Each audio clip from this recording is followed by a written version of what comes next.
Hey everybody, welcome back to the Noggin Notes podcast. My name is Jake Wiskerson. Thank you for downloading us once more, and thank you for your continued loyalty.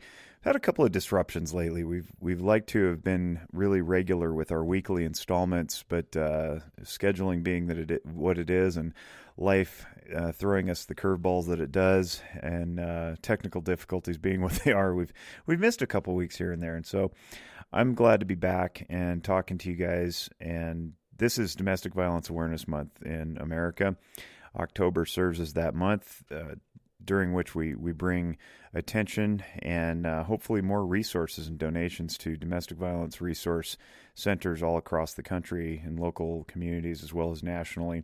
So today, even though we're a week into the month already, we're going to kick off our series of conversations about DV with John Malcolm from Safe Embrace. That's our local, or at least local to the Northern Nevada area, our local sexual and domestic violence resource center and shelter. They don't particularly like the word shelter because it sounds a little dingy and run down, like it's some clapboard structure thrown together with just corrugated tin or something, but it's not. It's actually a really, really nice house. I've been there. It's very large, many bedrooms.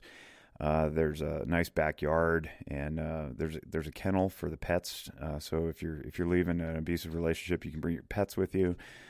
Children can come, and as of very recently, it's co-ed. So males and females can find respite and recovery within the Safe Embrace Safe House. So that's really cool. It's innovative. We like partnering with them. We at Zephyr Wellness provide the clinical services to Safe Embrace, meaning we provide counseling both on an outpatient basis as well as in the Safe House itself. It's really wonderful. I love the arrangement that we have. We do groups and individual. We serve the transitional living clients who are transitioning out of the Safe House and into their own living situations. It's just really just absolutely wonderful. It's a blessing to be a part of. So I'm very proud of our partnership there. So as always, the podcast is brought to you by Zephyr Wellness. Go to zephyrwellness.org to find out more about us. And it's also brought to you by Audible. Audible is an Amazon derivative. And through Audible, if you're not familiar, you can download just a ton of different audio content. Audio books is where people's minds usually go, but beyond books, there's all sorts of new original content, news, entertainment of all kinds, comedy, and it's unmatched, probably because it is powered by Amazon, which is a global company with expansive reach. If you want to try out Audible and see if it's a fit for you, you can do a free 30-day trial, and you can do it using our code, and we have a special URL. It's audibletrial.com/nogginnotes. You can go there, download your free 30-day trial, and you get, along with that free 30-day trial, a free audiobook. So you can download something, and even if you cancel the trial, you get to keep the audiobook, which is pretty sweet. I've done it. I've signed up. There's a screening tool that you can use that'll screen for your preferences, and then the site itself will guide you toward things that it thinks that you'll enjoy. And it worked really well for me. It's only a few simple questions. It's like 5 questions, I want to say. But audibletrial.com/nogginnotes, get access to this expansive library of audio content, and you can listen to it wherever you go, in your car, around the house while you're doing chores, in the gym, walking around the neighborhood, mowing the lawn, all things that I've done. Go to audibletrial.com/nogginnotes. Get your free 30-day trial. No commitment whatsoever. Cancel whenever you want, but hopefully you don't cancel. Hopefully you stay there, and benefits you, feeds your brain, benefits us, benefits Audible, obviously, and the whole world goes around in peace. So this is my interview with John Malcolm from Safe Embrace. I hope you enjoy it. Have a great day. Oh, we're back with John Malcolm from Safe Embrace. Hi, John. Hey, how are you doing? I'm really doing well, actually. Zephyr's rocking. We're busier than we can keep up with, and I'm healthy. My family's good. Things are awesome. How are you? I'm doing good, especially after the game last night, because you're a Giants fan, right? I am a Giants fan, yep. And I love watching the Dodgers lose.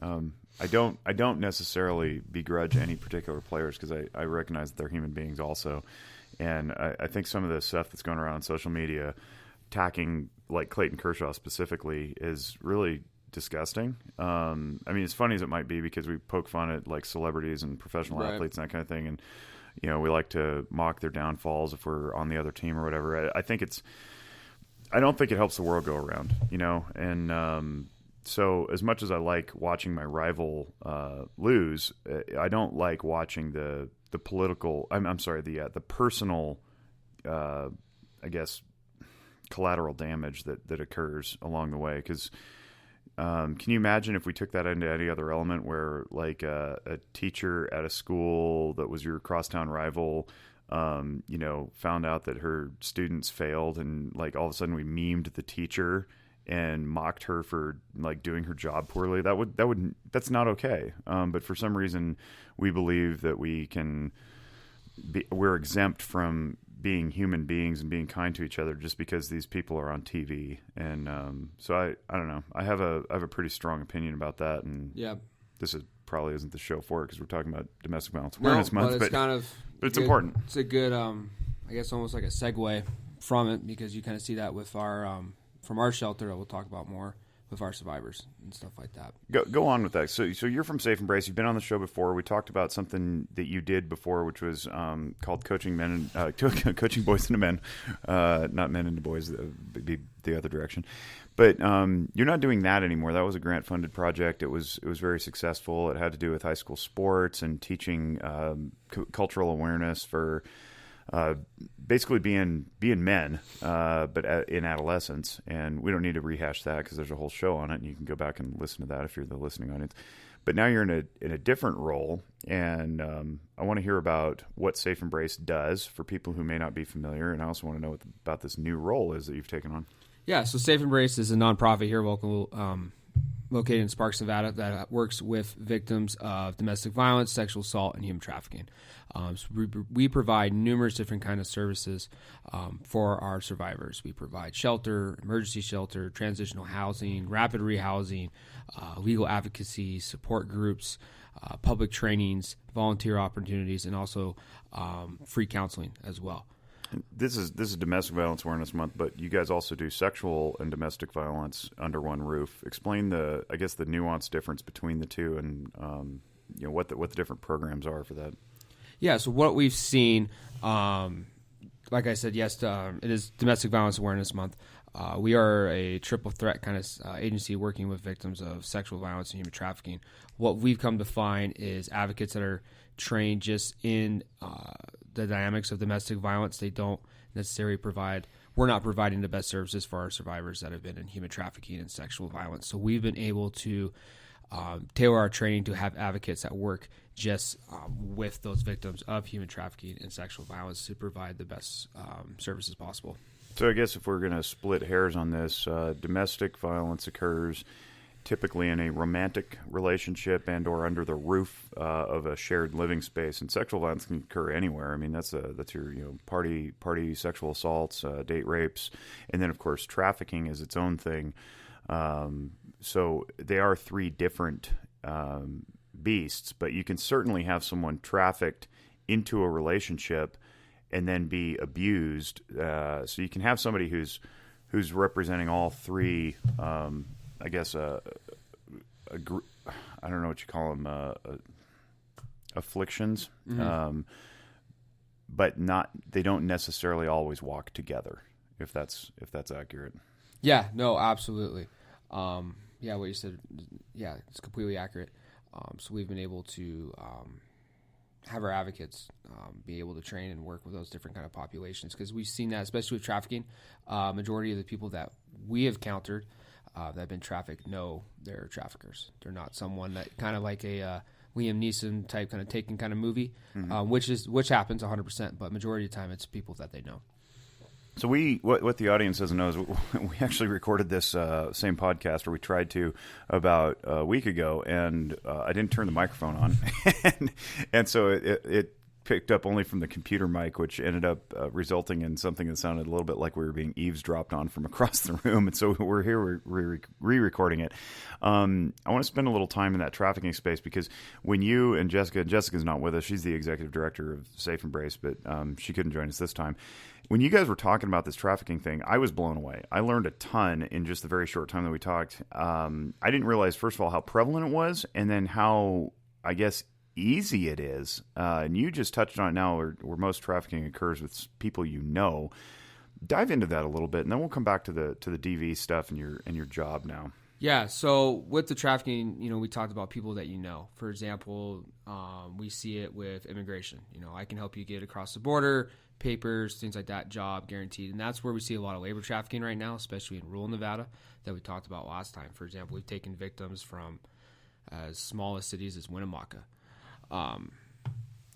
Just things like that. And then the sex trafficking, and obviously having I-80 here, this highway that comes across our city is connected to two major ports, right? So there's trafficking that's coming around I-80 all the time.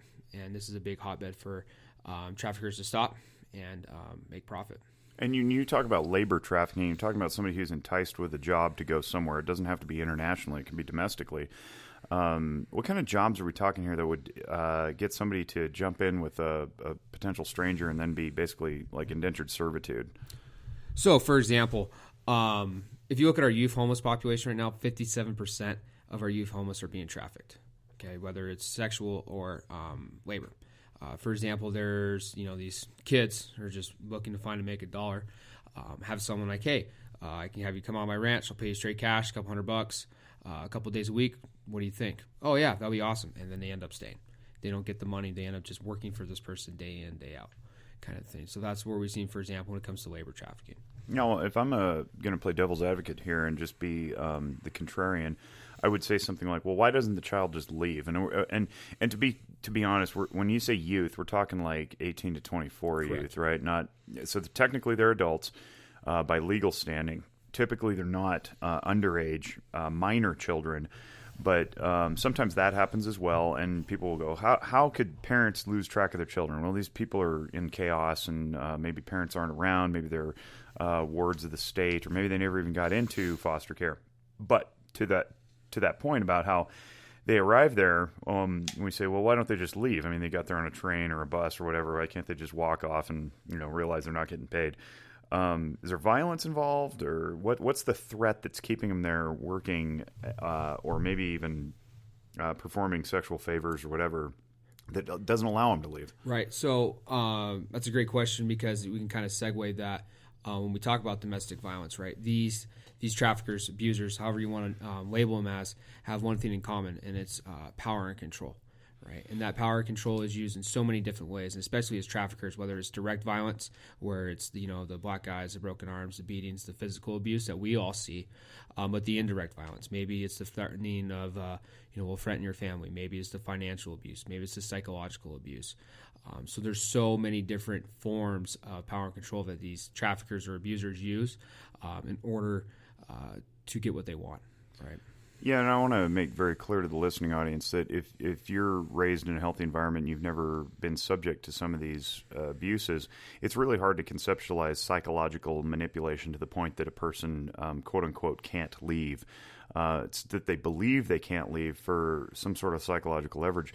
And they never had the opportunity to grow up in an environment where they learned self-esteem, self-efficacy, distress tolerance, resilience. And so if you can imagine being raised in a completely chaotic environment and you only know what you're told by people who have authority and power over you, it's really easy to be sucked into manipulative situations and then stay there based on promises that will never be delivered, or threats that may also never be delivered, but you don't know that because you've never known anything different. So that leads into, how do people stay in domestically violent relationships, which is here. This is what we're talking about, and this may be a little bit of a heavy podcast. I mean, it's a heavy month. We're trying to bring awareness to this stuff so that ideally, people throw their money and resources at solving it, and it's not going to come from the government or any other top-down entity. It's going to come from grassroots community efforts. So a shout out to Safe Embrace if you want to donate. Safeembrace.org is where you do that. But back on point, talk a little bit about what you see as far as people in domestically violent relationships, abusive relationships, and struggling to leave. So what we see is, these survivors get into the cycle of abuse. On average, it takes about 7 times for someone who's been abused to leave an abusive relationship, right? So how the cycle works out that we've seen, we see the calm before the storm. We see the tension build up. We see the act whether it's direct violence or indirect violence. And then we see the honeymoon phase, right? So we see the apologies. I'm sorry. It's not going to happen again. I'm going to be better from it. We're going to learn from this. And you just keep